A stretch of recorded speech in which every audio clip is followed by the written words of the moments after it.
What's good, YouTube? It's your boy Obi. I'm back with a new video. Let's talk some WWE Raw. Last night we saw was an interesting Raw, to say the least. I think we started the night out with Triple H coming out in his aircast. And he was out there to address what had happened the week before with Brock Lesnar breaking his arm. So he got into that and got into this whole thing where how he's saying Brock Lesnar, he's basically bad mouthing Lesnar, saying that he when things get tough, Lesnar quits.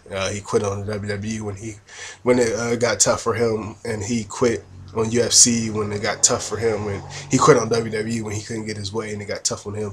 So he's basically bad mouthing him, and then hits Brock Lesnar's music, and out comes Paul Heyman with a lawsuit stating that WWE breached the contract that the oral agreement between Laurinaitis and Brock Lesnar that started this whole thing with Lesnar breaking Triple H's arm and then leaving the WWE.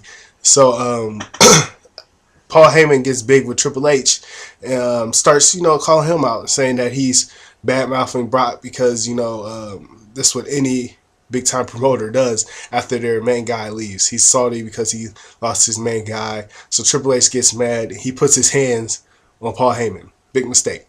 Puts his hand on Paul Heyman, and Paul Heyman, after Triple H leaves the ring, of course, says that he'll be suing Triple H for assault and battery. Now, this whole time I'm thinking, now, the whole reason why we're at this point is because Brock Lesnar broke Triple H's arm, but yet Triple H is getting hit with all these lawsuits. It just seems silly to me to play it this way. Just because it's not logical. I know I'm thinking of wrestling in the logical sense, and that's not what we're supposed to do, apparently. But it's not good. I think that they should have some sense of logic towards it because, I mean, the man broke his doggone arm. He wasn't in the ring as a wrestler. He was in the ring in his major capacity as COO. So, I mean, when you look at it, he could be slapped with a counter lawsuit. So we'll probably see something about that next week after the pay-per-view. So be on the lookout for that, I guess. So Triple H is in an air cast, and I do expect a match between him and Brock Lesnar in the near future. Okay, so then we're hit with a tag team match with CM Punk and Santino versus Cody Rhodes and Daniel Bryan. Now, the first thing I was thinking when this was coming out is we're seeing a lot of tag team matches lately with the main top talent, mid cards, and stuff like that. I think that they should get away from that more. That's my opinion. I don't like to see all these tag matches because in the past, Daniel Bryan and Cody Rhodes had beef, but now since they're both heels, they don't have beef anymore. So I don't know. I don't get it. I don't like all the buddy thing, but Daniel Bryan leaves Cody Rhodes in the ring, so I guess there's your beef. I guess I don't know. He doesn't really care, so he leaves Cody Rhodes in the ring to lose to the GTS. So just another tag team throwaway match just to get them ready for a pay-per-view. Get them in the ring a little bit, but not enough to mess up their pay-per-view match. So there you have it. That's what it did. Last week I wanted to see less of John Laurinaitis. Less of John Laurinaitis, not more of John Laurinaitis. So he comes out to see Big Show's match against Kane. And I guess you expected that because last week we had Big Show mocking John Laurinaitis, and he's been on his case all week about this. So we knew that there was going to be some type of resolution to that tonight.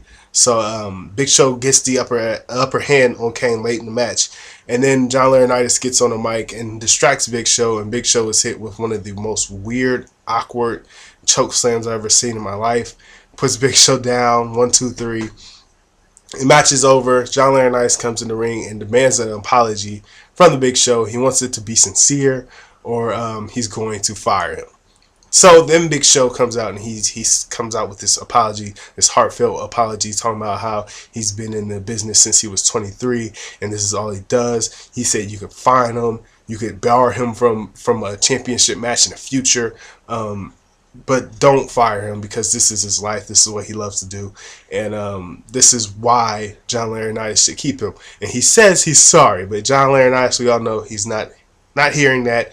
He just is out to embarrass the Big Show and anybody that he can.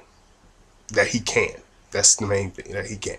So Big Show, I just don't get the whole thing with this writing again. I mean, why would you have somebody like the Big Show, who's supposed to be intimidating, who's supposed to be this guy? I know he's an emotional guy. They've always written him like that, but I mean, for him to get on his knees and beg John Laurinaitis, of all people, for his job. I mean, I think you see John Laurinaitis getting bullied by CM Punk and bullied by John Cena, getting attacked by CM Punk verbally and physically, and Big Show is on his knees begging for his job because he made fun of his voice. It's just really, really silly to me. And why should I take it seriously? Because you have all these other people bad-mouthing Big Show. I mean, bad-mouthing John Laurinaitis behind his back when nothing happens. He has some kind of agenda out against Big Show. Like I said, he's trying to bully anybody that he can. Big Show didn't stand up for himself, so he got fired. Point blank, period. Nothing else put in it. But, I mean, looking back on this whole thing, man, John Laurinaitis, he's been digging a hole for himself. That's what the writers, I guess, they're getting at. I didn't agree with this, putting Big Show in this in this type of capacity, but they're writing the story that John Laurinaitis, since he's taken over, has digging himself a hole that he can't get out of. He's firing guys, just wrongfully firing guys. Gives Brock Lesnar this huge contract now that the company is being sued over that breach of contract that they had to do, and you have him putting himself in a match with John Cena, one of their top guys, trying to take him out. So it's just a hole that he's digging, and towards the end of the night, where we see where this is going, we see the resolution of this at the end of the show, the very end of the show, actually.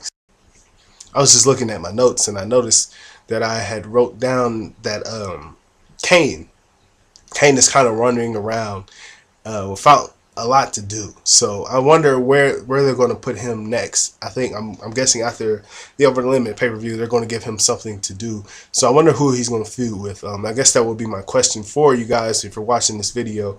Down in the comments below, just answer the question of who will Kane feud with next and why. Why do you think that? So that would be a question for you guys.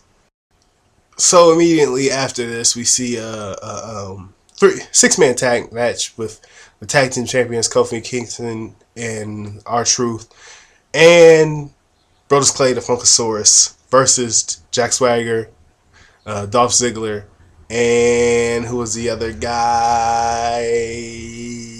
I can't think of the other guy. The Miz.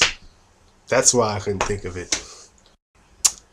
Okay, so the overlying theme of this match was to put the tag team champions and Ziggler and Swagger in a match, but also have two other guys who could match up and do the majority of the wrestling without giving away your pay-per-view this Sunday. So they did that, and the main thing I'm thinking about in this is, man, they're wasting so much talent. I don't want to seem like I'm just bashing everything WWE does, but just lately, man, I think they're struggling to get out of the funk of what WrestleMania was. You know, WrestleMania was this big hype, this big build-up thing, and then once it's over, it's like, what do we do now? So I think in the future, we need to see Ziggler kind of, position himself away from Swagger, because I think Swagger is kind of holding him down, because the guy's just wasted talent. I mean, he's getting buried every week with Swagger, and it's just going nowhere with Jack Swagger and Vicky Guerrero. So I want to see him up in the main event. I want to see him in the main event because he's too good of a worker not to be doing something meaningful in the company. Main event, we saw Orton versus Jericho. This again is the build up to the pay-per-view, the Fatal 4-Way match between Sheamus, Orton, Jericho, and Del Rio. So in this match, I just expected them, to just not really do too much, just, kind of get through the match. And then we get to this point where Sheamus is out ringside, by the way, announcing with Lawler and Michael Cole. So you get to this point where they're both, Orton and Jericho, are out in front of the announcer table, and Jericho taunts Sheamus. Sheamus stands up, then he sits back down after he realizes Jericho's going back to his match, and Jericho throws Orton into Sheamus. So then, of course, Sheamus gets mad. He gets in the ring, pulls Chris Jericho out of the ring and attacks him. Match over. Jericho wins by disqualification. Exactly what Jericho wanted to do. You don't want any kind of buddy system going into a fatal 4-way match. And excuse me. And then he pins Orton and Sheamus against each other for the match. They get in the ring and they're about to throw down. But the main thing I was thinking about when this was going down was, man, I would love to see a heel Orton versus a face Sheamus, because the tempers of those guys are amazing. They need to go back to that heel Orton where he didn't give a crap about anything. He wasn't trying to be anybody's friend or nothing like that. He just came to finish the job. That's what he did. So yeah, I would like to see that. Now we get to the Cena and John Laurinaitis thing, and at the end, they're both face to face talking to each other, and then they're doing their insults, and Cena's doing his insult thing, I guess, and then Torres, the real heat doesn't heat up until Torres comes down with the contract stating that the board of directors have ordered that this match be 1-on-1, and Laurinaitis can have nobody ringside. And yeah, win by pinfall or submission only. And if Laurinaitis loses, he'll be fired. So there we have it. You have John Laurinaitis digging the hole way too deep for himself, and your hole is too deep when you have the board of directors on this tear against you. They're siding with John Cena, it seems like, because they're pinning all odds against John Laurinaitis. He's definitely not going to win this match. So I think we've seen the end of people power. So there you have it. Let's go. Hey man, if you liked the video, please like it, subscribe, comment, do whatever. Follow me on Twitter, and have a nice day. I appreciate you watching the video. Thanks.